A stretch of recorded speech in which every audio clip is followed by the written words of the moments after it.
Hello and welcome to Cutting Words. I'm Brad Thompson and today we've got a sneak peek at more stat blocks from the new monster manual. We have pages covering skeletons, kuo-toa and the ancient green dragon. Now these images were released to the press at Gen Con and kindly shared online. Fantastic. So we can look at those today. Before I get them up to go over, I just want to say I'm currently working on putting together content covering all the details coming out regarding the new Player's Handbook. A lot of content is dropping regarding that. We're getting there. Unfortunately, I don't have access to the book yet. Only big channels get the early access goodies. I have to wait for the early pre-order release before I can review, get up and have a good look. But basically what I can that's being put up online. If you'd like to help me get early review access to D&D products in the future, so I can get videos out quicker, the best you can do to help me to get there is to subscribe to the channel and spread the word to get that subscriber count up. There's only, you need to get the big numbers in order to get the D&D goodies. Every little bit helps, and I really appreciate any help you can provide there. Thank you so much. All right, let's check out some skeletons first. Woohoo, little scallywags. All right, we have the skeletons. This is page 284 to 285 in the new monster manual coming out in February 2025. Gorgeous layout, gorgeous art. Get out of the way first. Yeah, looks very pretty. I love the look, love the design. We've got at the top here skeletons. It's got noted here remains ossified to evil. So each of these pages, and you'll see as we go through the other ones after the skeletons here, have a little sub descriptor and a little subtitle there. So skeletons, they are remains ossified to evil. And they got also got a little mention here: habitat, underdark, and urban. Kind of typical locations you can find these skeletons at. And typical treasure is none. So handy little factoids you can look up rather than having to go to a separate table and a separate page of the book, like it has in the current monster manual. We're looking up, where do you find these monsters? Blah blah blah. They got all the stuff on the front on each page, which is quite nice there. We've got the flavorful write-up on the skeletons. It's different. All the write-ups are being basically rehashed on all the monsters that I've seen so far.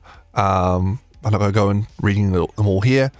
We do have a table, skeleton pantomimes, like a little table we can roll on here.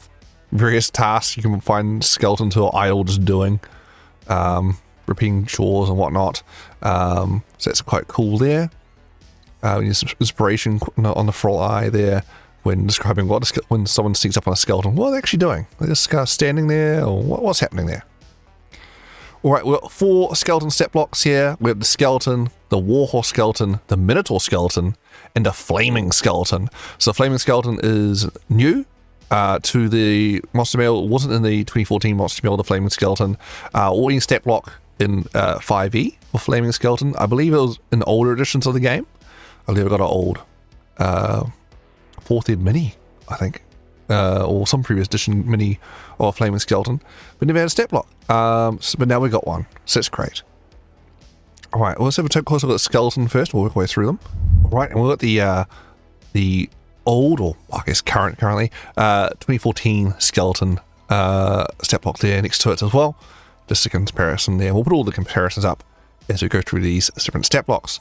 So the new skeleton, we've still got so medium undead, lawful evil, armor class 13, no change there, hit points still 13, speed 30 feet, their initiative plus 3, so that's a bonus because their dex is, I got it 16, so plus 3 bonus on dex for the skeleton. Skeletons jumping up from their 14 and the old skeleton, so they're more dexterous skeletons. They worked out, I don't know, they're practicing backflips, but their dex score up. Well done, skeletons. Yes, otherwise their strength still 10, con still 15, their int still 6, wisdom 8, and charisma 5, so no changes there otherwise. That there, it's got vulnerabilities to bludgeoning still, immunities to poison, exhaustion, and poisoned. So it's interesting, so it looks like they have combined, because in the old stat block we got damage immunities and condition immunities as 2 different sections. They combined it all into just immunities, and they listed off damage types and condition immunities all under one heading. This helps save space there. That makes sense, I guess. We've got gear, which is surprising. I didn't think they'd have that, but I guess stat box going to list the gear they have now. In this case, the skeleton has a short bow and a short sword. So I guess for when players go, especially at least low-level monsters, right? When the players go, all right, we want to loot the skeleton, we'll take their stuff, what they have on them. You can go, they have a short bow and a short sword, you can quickly see. So that's cool, I guess. They're not sure how consistent they'll be there. As we go through more stat blocks, we'll see. Sensors, dark vision 60 feet, passive perception 9, no change there. Languages, understands languages in human life, but can't speak, same there. CR 1/4, so 1/4. XP 50 with proficiency bonus +2, that's all the same there. And with all the stat blocks, when they're designing them, they did say they were keeping all the challenge ratings the same to again keep that backwards compatibility. So any previous adventures you're running or whatever, everything's balanced to the challenge rating. So they didn't adjust challenge ratings. All stat blocks should be the same challenge rating. They might rebalance the stat block to match its challenge rating though, however. So some things may become harder or easier to line up with their alleged official challenge rating there. For actions, the skeleton has the short sword and the short bow. The short sword doing +5 on attack roll there, melee attack roll. Reach 5 foot. Hit does 6 damage or 1d6 +3 piercing damage. And that is the same, no, +2. Short sword on the old one skeleton there's 5 base damage, 1d6 +2. So this is based off their dex, it's gone up. And short bow, got the range attack roll +5, range 80 feet to 320 long range feet there. Hit 6 damage, 1d6 +3 piercing. Yeah, so it's gone up for the short bow on the other skeleton too. So that's gone up from +4s to hits +5s, and the damage has gone up by 1 as well. As well as the initiative bonus there, right? So yes, it's all that dex. Skeleton's got a slight bump. It's slightly harder now, watch out. So that's your base skeleton. Moving on to our next skeleton, we have the Warhorse skeleton. It's got large undead, lawful evil, AC 13, initiative +1, breaks 11, taking averages. Hit points 22, speed 60 feet, so no changes there. Strength 18, Dex 12, Con 15, Int 2, Wisdom 8, and Charisma 5. Yeah, so all the same across the board there. I really like this table out they're doing now with the attributes and saves all here. I think it's really easy to spot things. And yeah, this looks more pleasing to the eye, in my opinion. Vulnerabilities to bludgeoning. There'll be a common theme with skeletons. Immunity to poison, exhaustion, and poisoned. Poison and poisoned, which was kind of very similar, isn't it? It's weirdly different, you know, because one's damage type and one is a condition. Anyway, senses dark vision 60 foot, passive perception 9, languages none. It's a horse. Challenge rating half there. Who's so got melee attack roll +6, reach 5 foot. To hit does 7. 1d6 +4 bludgeoning damage.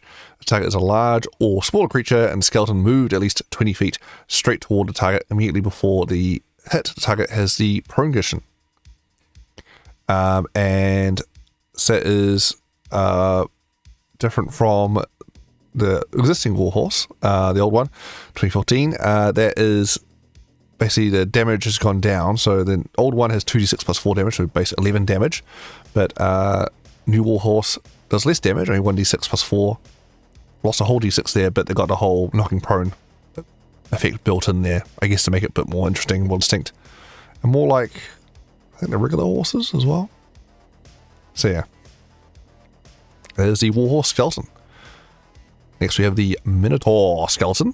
So it's a large undead, lawful evil, armor class 12, hit points 45, which is a drop. It was originally 67 hit points, so huge, yeah, quite a big hit point drop there off for Minotaur skeletons. And they're too strong? Well, strange. I mean, sure, Minotaur skeletons are with my go-to for, I need a slightly stronger skeleton threat here, but I never thought they were that problematic, but sure. They were balanced to be a bit easier to take down. Speed 40 feet, we got see strength 18, dex 11, con 15, int 6, wisdom 8, and charisma 5. No change there. Vulnerabilities to bludgeoning, immunities to poison, exhaustion, and poisoned. Dark vision 60 feet. Passive perception 9.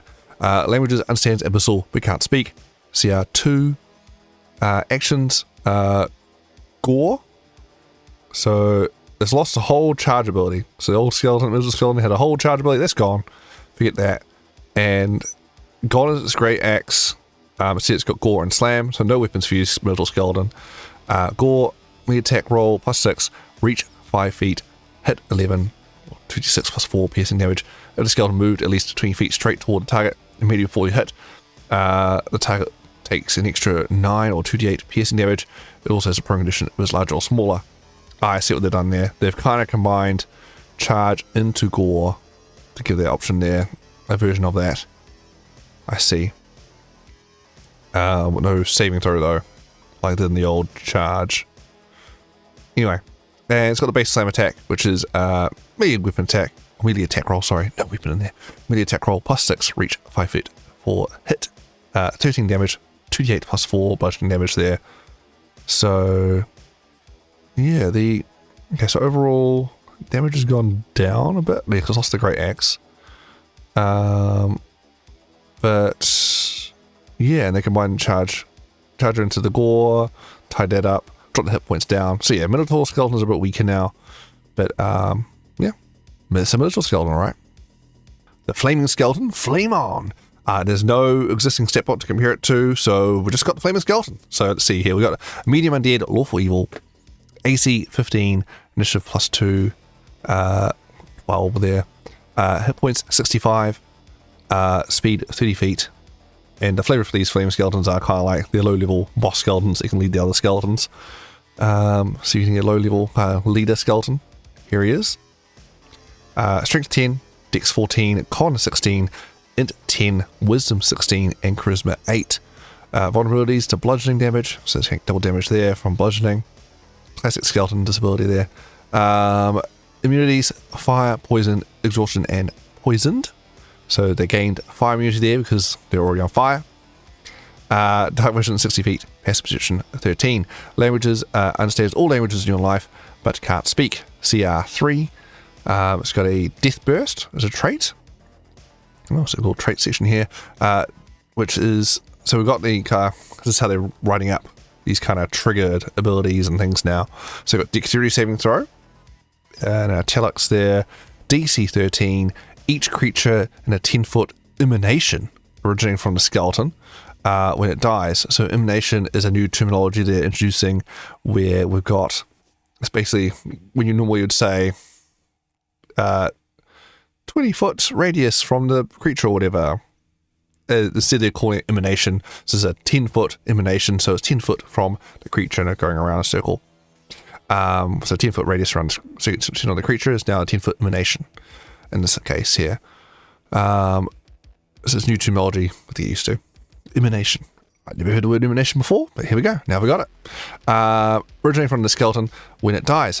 Failure 7, so 2d6 piercing damage, plus 7 or 2d6 fire damage. Success, half damage. So they kind of, I guess, cut down the extra chaff words there and kind of had very much like, it's a dexterity saving throw. DC is this, and the area effect is this. Failure, it's going to be this. Success, half of that. That's kind of like just, boom, boom, boom. I guess we'll quick easy reference.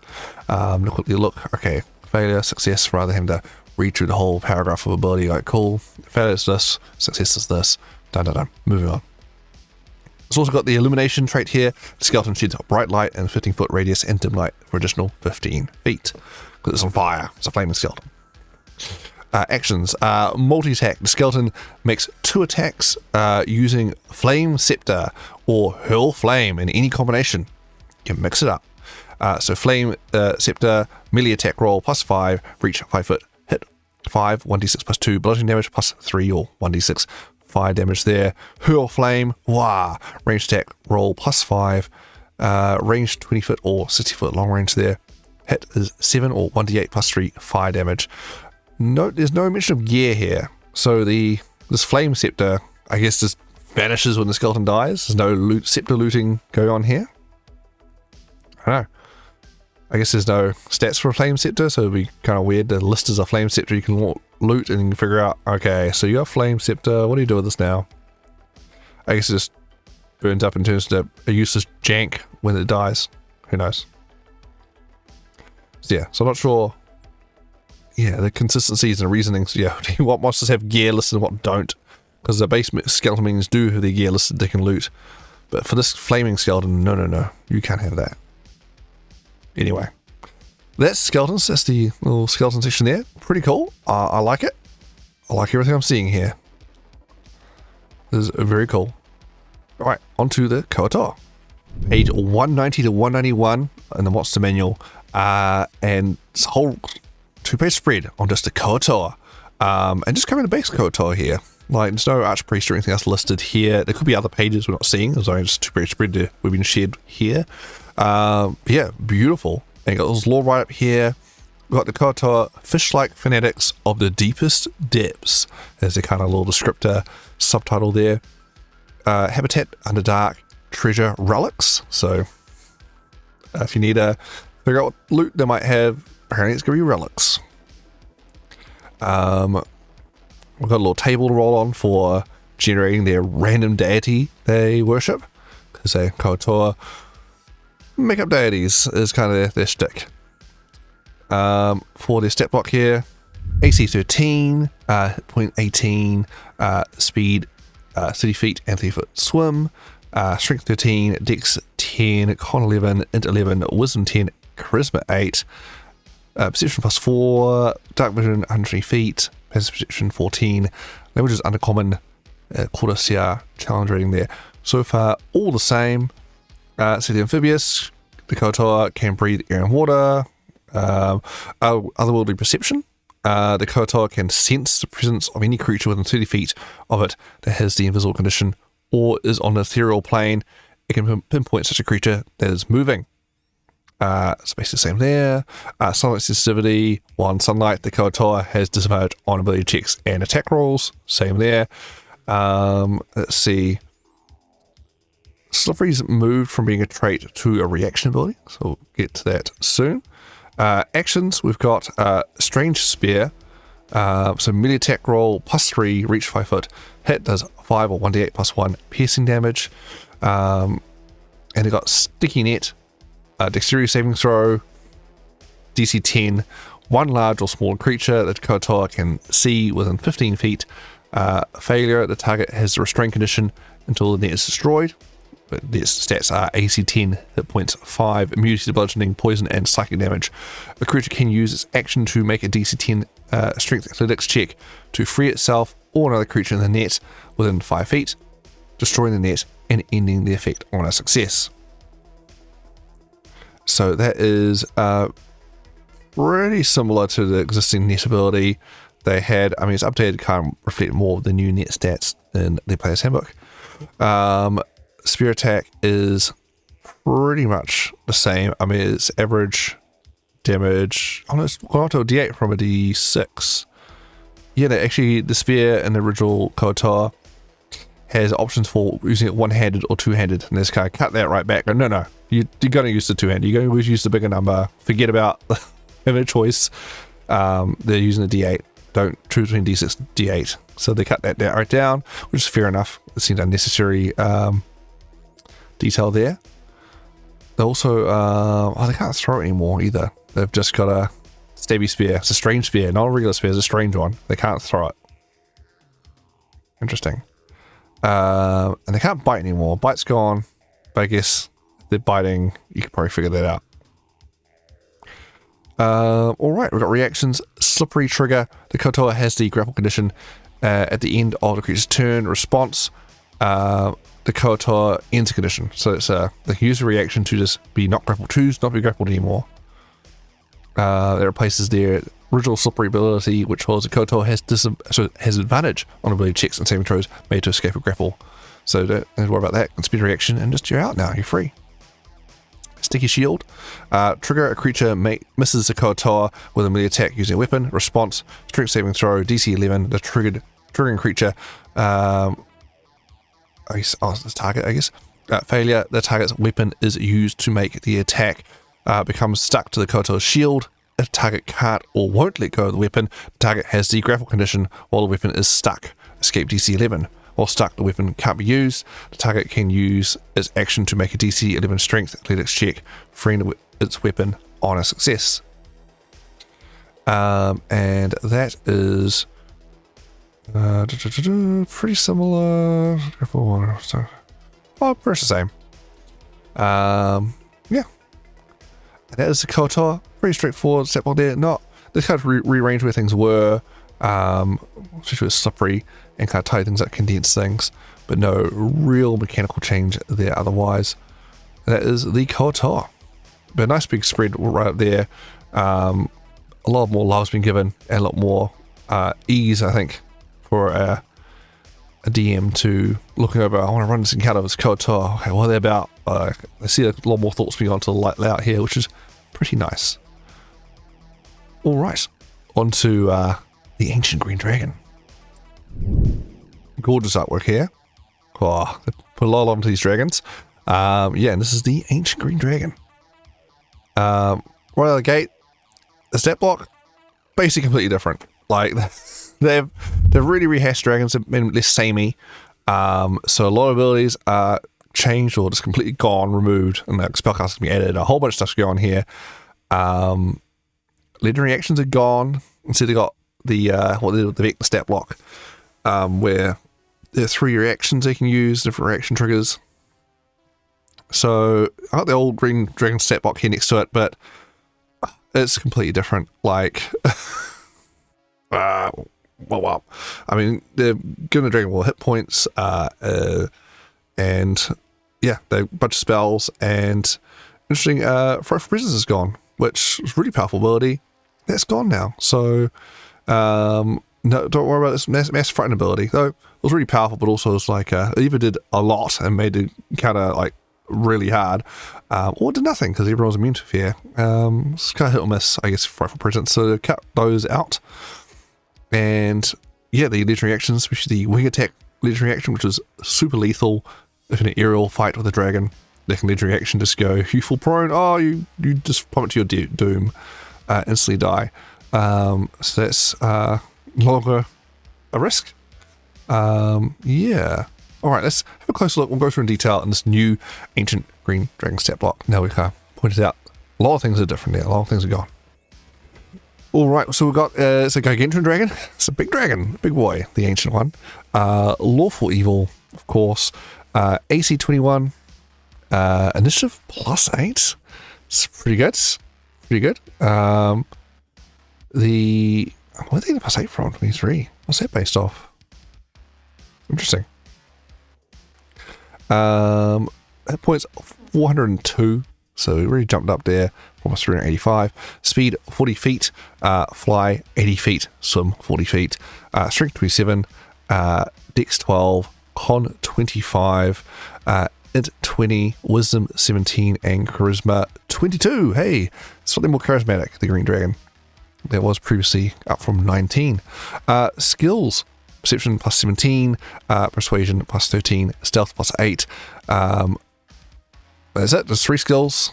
Other skills, who needs them, apparently. Immunities are poison and poisoned. Makes sense being the green poison dragon. Senses blind sight at 60 feet, dark vision 120 feet, passive perception 27. No change there. Language is common draconic. CR, of course, is still 22. Its traits: amphibious, the dragon can breathe air and water. Battle ready, the dragon has advantage on initiative rolls. There it is, that's why the initiative is so high. It's getting bonuses from having advantage built in. I guess, oh no, it's still +8. Is it getting initiative based off strength or something? Whatever. They're really good initiative, don't question it. The dragon has advantage on initiative battle rolls. Yep. Legendary resistance 4 a day or 5 a day while it's in its lair. So the dragon fails saving throw, it can choose succeed instead, and so it's got bonus legendary resist in its lair. So it goes up to walking 5. So it's up from 3. 3 was a pretty standard number for dragons and most beasties actually. Pretty much all beasts in the monster manual, and most monsters up until recent books, so they've started giving them more. I don't think I've ever had an encounter with like a dragon or any kind of major legendary creature where we got through all 3 of their legendary resists and then managed to land something after that and kind of solve the encounter that way. It just doesn't happen. Like, it takes so many spells, so many saving throws to try and get through that, and it requires a lot of play to focus on that. Normally it's like, okay, it's got legendary resists, let's focus on dealing damage, attack rolls, that sort of thing, we don't bother. And this was 3. Now it's got 4 or 5. Forget about it. Like, what? It might just say you auto succeed on all saving throws. Like, that number is just so big. Seems ridiculous. Like, why even bother? Okay then. Actions. Got multi-attack. The dragon makes 3 rend attacks. It replaces one of these attacks with the use of spellcasting at will spells only. Okay. So that's changed from, it's got the 3 attacks that were like bite and 2 claw attacks. They're just like, no, this is rend. It's biting, it's slashing, whatever you want to be, don't worry about it. We're having, bite, claw, and tail. They're very samey. Why bother having these different things listed? So they cut it right down to combine it all into one thing. And a ditch Frightful Presence. So now this attack a bunch of times and use Frightful Presence. That's gone. Right, so for rend, we've got melee attack roll plus 15 to hit, reach 15 feet. It's got the basically the bite reach. So it doesn't have this slight increased reach from the tail or the short claw reach. It's just bite. It does 2d8 or plus 8 piercing damage. There plus 10 or 3d6 poison damage for the rend. So you can make 3 of those. Oof. Okay. So 27 damage. So yes, the bite was 19 plus 10, so 29. So it's gone down a little bit, but they're doing 3 of basically the bite.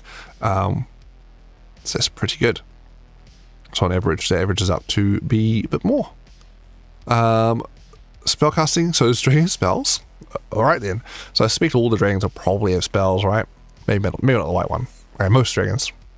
The dragon casts one of the following spells requiring no material components using charisma as a spellcast ability. Spell save DC is 21. So at will spells are charm monster at level 5. Okay, just hey everyone, you're my best friend now. Don't worry about it. Terrifying. Detect magic and distant whispers at level 4. Oof, rude. Distant whispers. Oh, you're right away from me. Opportunity attack. Rend. So yeah, we'll cast those. So those are the ones you can multi-attack with. Do rend, and cast one of those. Otherwise, the other spells would be their full action. So twice a day each, they can do Cloud Kill, level 8 version. So cast level 8. So a bunch of Poison Death Cloud rolls across the battlefield. It's pretty good. It's pretty deadly spell, that one. It used to be, I haven't seen the new version, if it's changed at all. Gas as well, which is more of a plot device than anything. Do this thing for me, you must do it. Twice a day each, modify memory and polymorph. Same there. I can't see the dragon using those too much in the fight. Poison Breath, recharge, 5 to 6, Constitution saving throw, DC 22, each creature in a 90-foot cone, failure 77 or 22, D6 poison damage, success half damage. That is the same as it was before, the Poison Breath. And now the reactions, it's new, these legendary reactions there, they have now. Gone are legendary reactions, I guess I find some DMs forget to use legendary actions. Oh shit, I was supposed to put that in.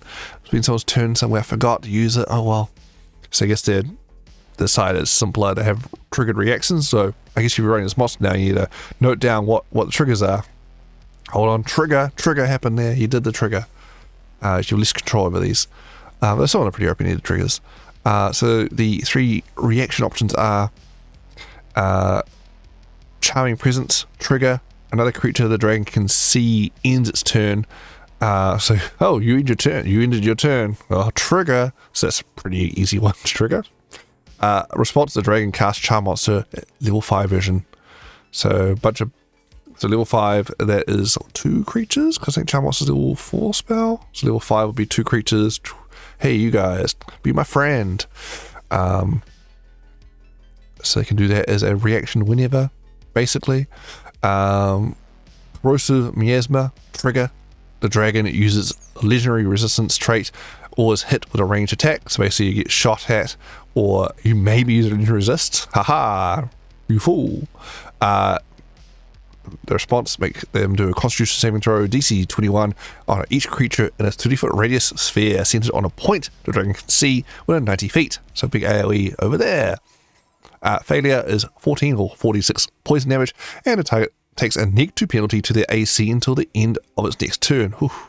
Oh, in the next turn, so it's not permanent downgrade AC, it's just a one-round one. Alright. Now, thing to keep track of. Interesting. Why bother? Sure. Rend Retaliation. Trigger. The dragon takes damage. Response. The dragon makes one rend attack. Oh, you dare hurt me. I'm going to hit you back. That's a pretty good one. Just keep doing that. That's a lot of extra damage. So I got 3 reactions there. So obviously it does an opportunity attack. Let's say a creature packs away. That's one of their legendary reactions used up. So they don't get a regular reaction, just these 3 reactions, and you can use these just reaction options there. So they kind of lost that extra opportunity attack thing they could do. Basically another action cost for this new layout for the reactions. But yeah, it's been interesting to see how this goes in practice. I know because I've used the Vecna stat block a fair bit, and it's got all reactions like this, and it definitely, they're not as strong generally as having legendary reactions where I can do whatever I want and have a lot more control of what happens. Having to wait for the right trigger to come up. Yeah, so that'll be an interesting one.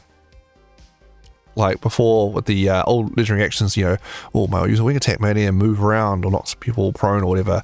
Or maybe I'll just wowing you with my tail now. Or detect, never going to do it. Who ever uses detect in the old stat block? What a waste of time that was. But yeah, been just try out. Very interesting. So magical dragon. It's got dragons. Got the spellcasting there. They had the optional in the monster manual for the dragons. They had an optional thing saying you can give dragons basically sorcerer magic powers if you wanted to, but by default they didn't have it. So no longer. It's all baked in. Magic dragons. Here we go. So is the stat blocks we've seen so far. These pages on the monster manual. This page was 156 for the ancient green dragon. So yeah, very interesting. I think overall like it. I'm definitely keen to see how it goes in practice. It'll be very interesting to see counter-wise, running encounters and designing encounters once we fully transitioned over to this new edition of the game, as it were, because I've always designed my encounters kind of like because I've got so used to the stat box and how everything handles now that gut feeling, go, oh yeah, this will break where you're balancing out, will be fine. It's kind of don't math out challenge ratings or anything like that. Just kind of throw things on that this felt right to me, and now I'm going to have to recalibrate based off these new stat blocks. Go, hold on, wait a minute, things have changed now. I'm not used to super monsters always being terrible, so add more of them or do whatever, because now they might rebalance, be stronger, so the effect of then. So it'll be very interesting to see. If any accidental TBKs or anything crazy like that happens. Oh no, adjust. I need to rebalance the counter on the fly. It'll be fine. Maybe they had harvest me hit was there before. It'll be fine. Don't worry about it. But yeah, overall, I love the look. Looks very interesting. I'm keen to try and experience, see how it all goes. What do you think of the new stat blocks? Let me know in the comments below. Get the engagement up. Yeah, engagement. All right. Until next time, I'm Brad Thompson. This has been Cutting Words. If you haven't already, like and subscribe. Help that channel grow so I can get early access. Wonderful. All right. There'll be a lot more videos incoming very soon, covering all the new content coming out regarding the Player's Handbook. So watch out. Watch the space. All right. Happy gaming and see ya.